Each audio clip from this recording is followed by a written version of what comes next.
اس کی کوشش یہ ہوتی ہے کہ یہ شخص جو ہے یہ رسوا ہونے سے بچایا جا سکے، لہذا وہ مجھے کہتا ہے کہ یہ چھوڑ دو، یہ ٹھیک نہیں ہے، اس کو رہنے دو. اور دشمن جو ہے وہ اس لیے ہے کہ جتنا میرا کام ہوتا ہے اس میں سے 90% وہ جو ہے اس کام کو وہ ریجیکٹ کرتا ہے. یہ بڑا المیہ ہے. اور صرف 10% جو ہے نا وہ اس کی نظر میں جچتا ہے کہ ہاں یہ ٹھیک ہے، یہ چل جائے گا.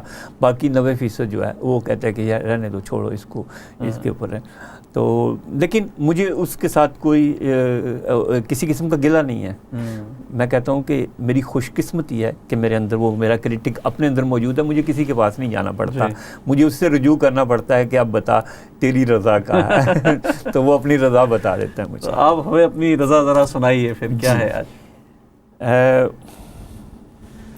ایک میں آپ کو غزل اور سنا دیتا ہوں کہ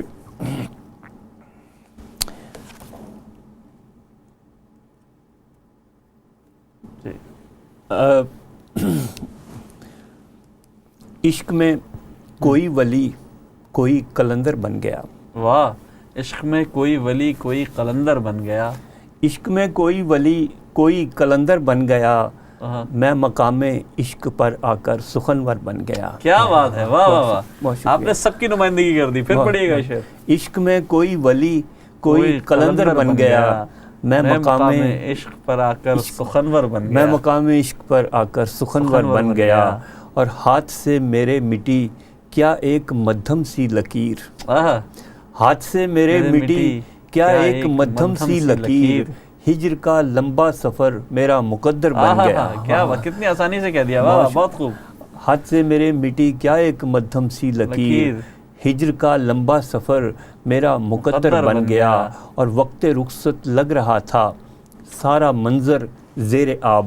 واہ واہ واہ واہ. وقت رخصت لگ رہا تھا سارا منظر زیر آب، ایک آنسو پھیل کر جیسے سمندر بن گیا. واہ واہ واہ، بہت خوب بہت خوب. وقت رخصت لگ رہا تھا سارا منظر زیر آب، ایک آنسو پھیل کر جیسے سمندر بن گیا، اور ہر نظر کرتی تھی اس کے حسن کا جیسے طواف. واہ. ہر نظر کرتی تھی اس کے حسن کا جیسے طواف، وہ جہاں پہنچا وہیں نظروں کا محور بن گیا. کیا بات ہے، بہت خوب بہت خوب. اور شعر ہے کہ عشق میں ناکام ہونے والے مجنوں ہو گئے. عشق میں ناکام ہونے والے مجنوں ہو گئے. عشق میں ناکام ہونے والے مجنوں ہو گئے، میں ہوا ناکام تو فاروق ساغر بن گیا. کیا بات ہے، بہت خوب بہت خوب، زبردست، بہت خوب. میں ہوا ناکام تو فاروق ساغر بن گیا. ساغر آپ نے تخلص بڑا خوبصورت رکھا، لیکن کچھ مسئلہ نہیں ہوا کیونکہ کچھ اور قدیمی شعراء میں، کچھ جدید شعراء میں ساغر تخلص پہلے بھی رہ چکا ہے. جی کچھ مطلب اس پہ کچھ آوازیں بھی اٹھی ہوں گی، کچھ تنقیدیں بھی صحیح ہوں گی. نہیں اتنی زیادہ نہیں. اصل میں یہ چونکہ میں نے بہت ابتدائی دور میں شعر کہنا شروع کر دیے تھے، اور اس کی وجہ تسمیہ کچھ یوں ہے کہ اس دور میں ایک عید کارڈ کسی نے مجھے بھیجا، میرے کسی کزن نے، تو اس پر ایک شعر لکھا ہوا تھا، اور وہ شعر بہت خوبصورت تھا. مجھے بالکل نہیں پتا تھا کہ یہ شعر کس کا ہے، میں اس کے شاعر کے نام سے واقف نہیں تھا، لیکن وہ شعر بہت خوبصورت تھا کہ ویراں ہے میں قدا خم و ساغر اداس ہیں، تم کیا گئے کہ روٹھ گئے دن بہار کے. یہ شعر جو تھا یہ میرے دل کے بہت قریب مجھے محسوس ہوا. اس کی وجہ یہ کہ میرے ساتھ ایک حادثہ والد کے حوالے سے ہوا تھا کہ تم کیا گئے کہ روٹھ گئے دن بہار کے. اور ایک تو وہ وجہ تھی. بعد میں مجھے پتہ چلا کہ یہ فیض احمد فیض صاحب کا شعر ہے، اور مجھے فیض صاحب سے ایک روحانی نسبت رہی ہے، ہمیشہ سے رہی ہے، آج بھی ہے، اور میں ان کا ایک طرح سے ان کو اپنا روحانی استاد سمجھتا ہوں. ملاقاتیں ان سے صرف 2-3 بار ہی ہوئی ہیں، وہ بھی بڑی بات ہے کہ آپ کی ان کی ملاقات بڑی مختصر سی. مجھے یہ شرف حاصل ہے کہ میں نے ان کے ہاتھ کو بوسہ دیا اور انہوں نے میرا کندھا تھپایا. اتنی سی زیادہ کہ یہ ان کی شفقت تھی. میرا بالکل نوجوانی کا زمانہ تھا، یہ کراچی آرٹس کونسل میں ایک تقریب میں، تو میں نے فرط جذبات سے ان کا ہاتھ کو بوسہ دیا اور انہوں نے میرا کندھا تھپایا شفقت سے. بس یہ ایک ملاقات تھی، اور ایک آدھ ملاقاتوں میں ان کو سامع کے طور پر سننے کا، لیکن ان سے محبت بے تحاشا رہی. عقیدت بلکہ جو آج بھی ہے. تو جب یہ ساگر کا لفظ یعنی یہاں اس شعر سے اس دور میں جب میری عمر کو 12-13 سال تھی تو وہ میں نے منتخب کیا. بعد میں مجھے احساس ہوا کہ یار میں تو دیہاتی سا آدمی ہوں, یہ ساگر وغیرہ سے تو میرا کوئی تعلق نہیں ہے. اور آج بھی سچی بات ہے کہ الحمدللہ میں پہلوانوں کے شہر سے ہوں اور لسی آج بھی پیتا ہوں. ساگر ہے لیکن دوسرا والا ہے. لیکن ہاں, اور میں بالکل اب اگر لائٹ موڈ میں بات ہم کر رہے ہیں تو میں یہ کہوں گا کہ مجھے لسی کا اتنا ہی خمار ہوتا ہے جتنا کہ دوسری چیز سے لوگوں کو ساگر کے حوالے سے ہوتا ہے. حضور بعضی لسیوں کا واقعی ایسے ہی خمار ہوتا ہے. ہاں, کہ میں کہتا ہوں کہ یار اصل چیز تو خمار ہے نا, تو لسی پی کر دیکھو تو صحیح کیسے نیند آتی ہے.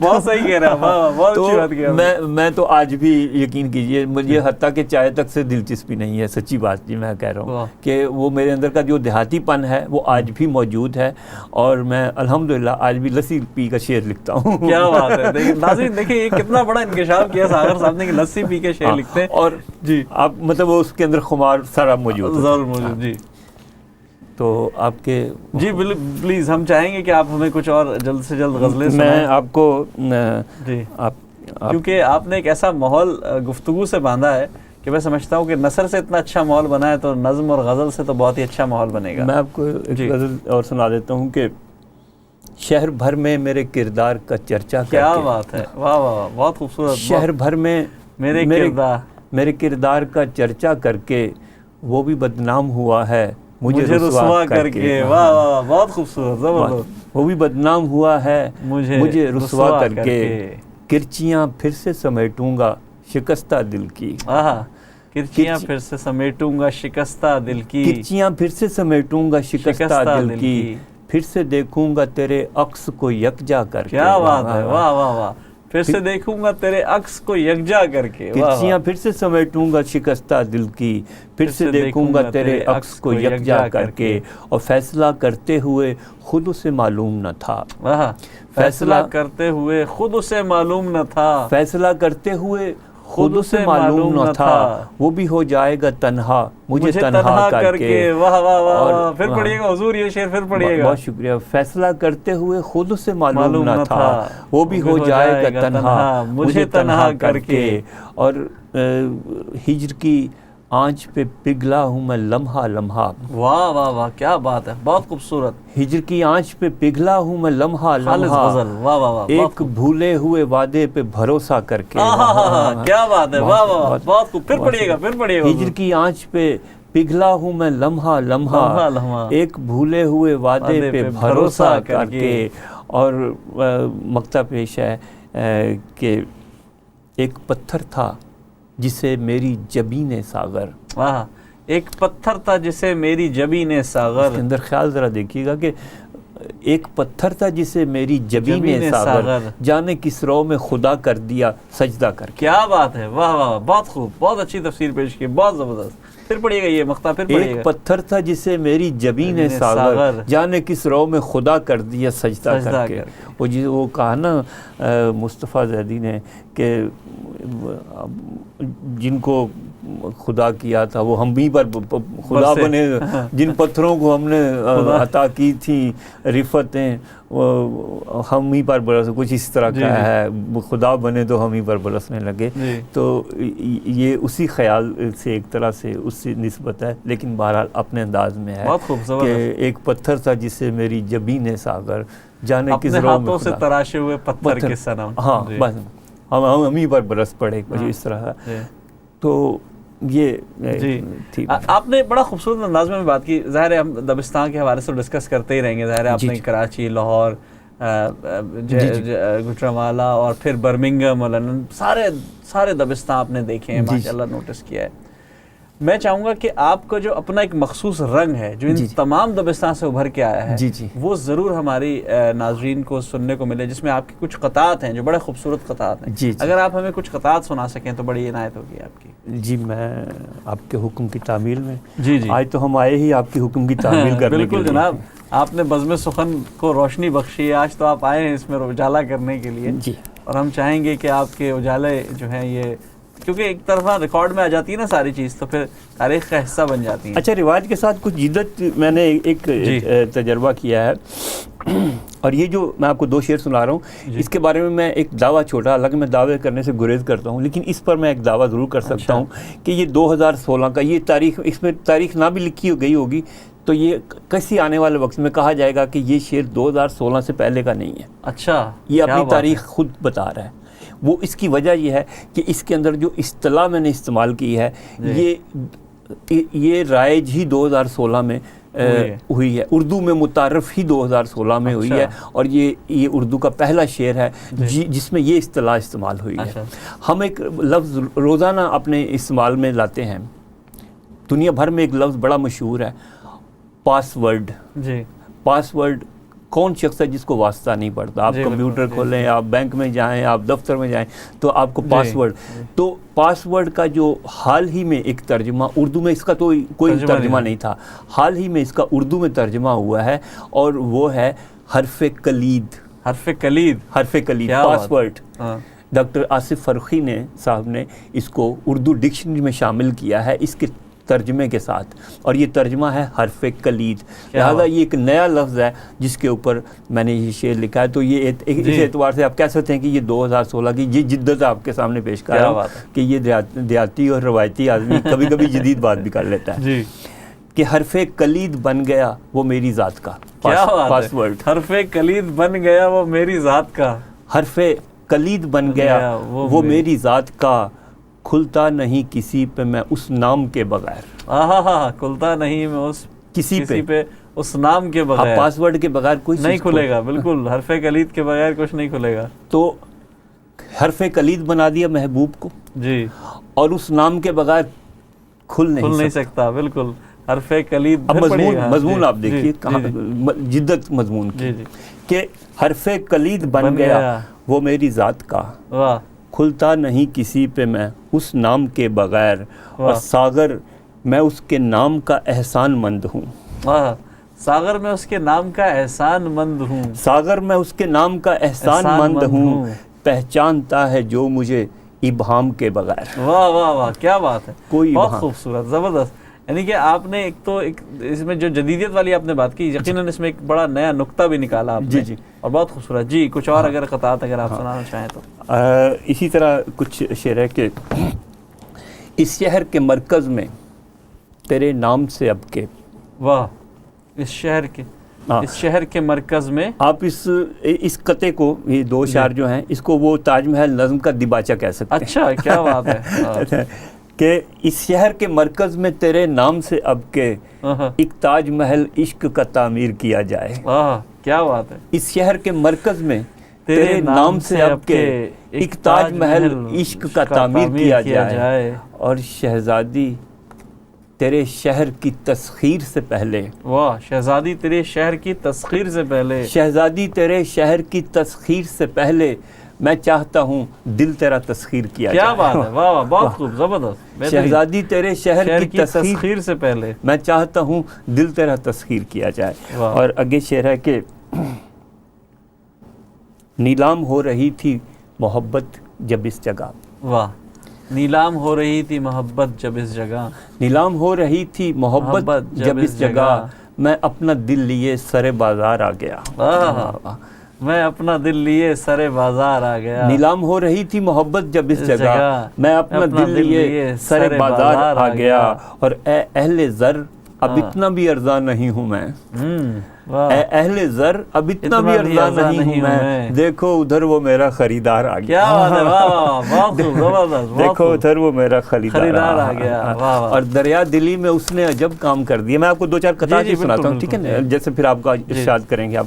تو دریا دلی میں اس نے عجب کام کر دیا. واہ. دریا دلی میں اس نے عجب کام کر دیا. ایک مسکراتا لمحہ میرے نام کر دیا. کیا بات ہے. دریا دلی ہے اس کی. کیا بات ہے. ایک لمحہ. سہل ممتنع میں آپ بہت اچھی بات کہہ رہے ہیں کہ دریا دلی میں اس نے عجب کام کر دیا، ایک مسکراتا لمحہ میرے نام کر دیا، اور اس کی بس ایک نظر عنایت کے دام پر.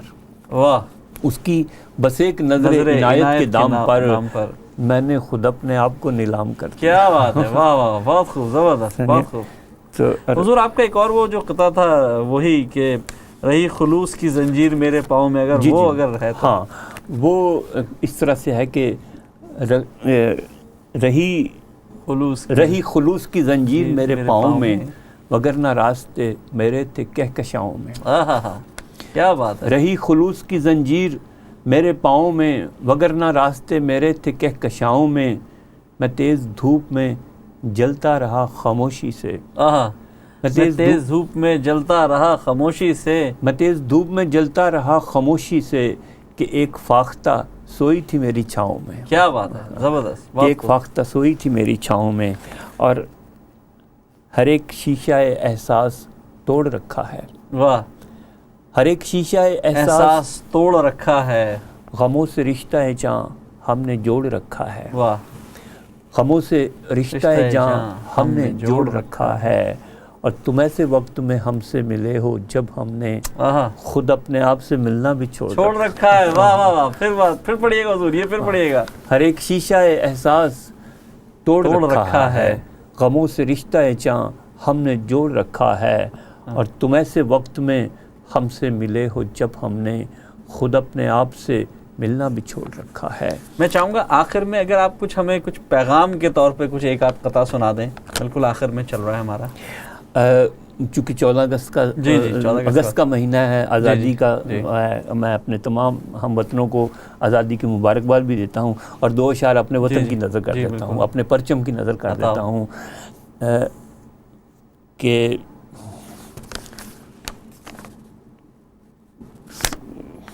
میرے یار اچانک آپ نے مجھے یاد دلا دیا. میرے وطن تیری سرسبز وادیوں کی قسم. میرے وطن تیری سرسبز وادیوں کی قسم. میرے وطن تیری سرسبز وادیوں کی قسم. ہم اپنے خون جگر سے تجھے نکھاریں گے. واہ. میرے وطن تیری سرسبز وادیوں کی قسم. ہم اپنے خون جگر سے تجھے نکھاریں گے. اور نظر لگے نہ تیرے لہلہاتے پرچم کو، نظر لگے نہ تیرے لہلہاتے پرچم کو، یہ جان واریں گے اس کی نظر اتاریں گے. واہ. فاروق صاحب بہت بہت شکریہ آپ کا، آپ ہمارے اس پروگرام میں تشریف لائے. ہمارے لیے بہت بڑے آج مشکور ہیں ہم آپ کے کہ آپ اس پروگرام میں تشریف لائے، اور ہم آپ کے لیے دعا گو ہیں کہ آپ اسی طرح ترقی کرتے رہیں. بہت بہت شکریہ. آپ کی بڑی محبت، میں بھی آپ کا شکر گزار ہوں، اور آپ کے اس توسط سے آپ کے تمام ناظرین کو بھی میں شکر ادا کرتا ہوں ان کا، اور ان کی میری محبتیں ان سب کے لیے. ناظرین آپ نے دیکھا ہمارے ساتھ فاروق صغر صاحب موجود تھے. اگلے ہفتے ہم کسی اور مہمان کے ساتھ تشریف لائیں گے، ضرور دیکھتے رہیے گا. آداب عرض ہے.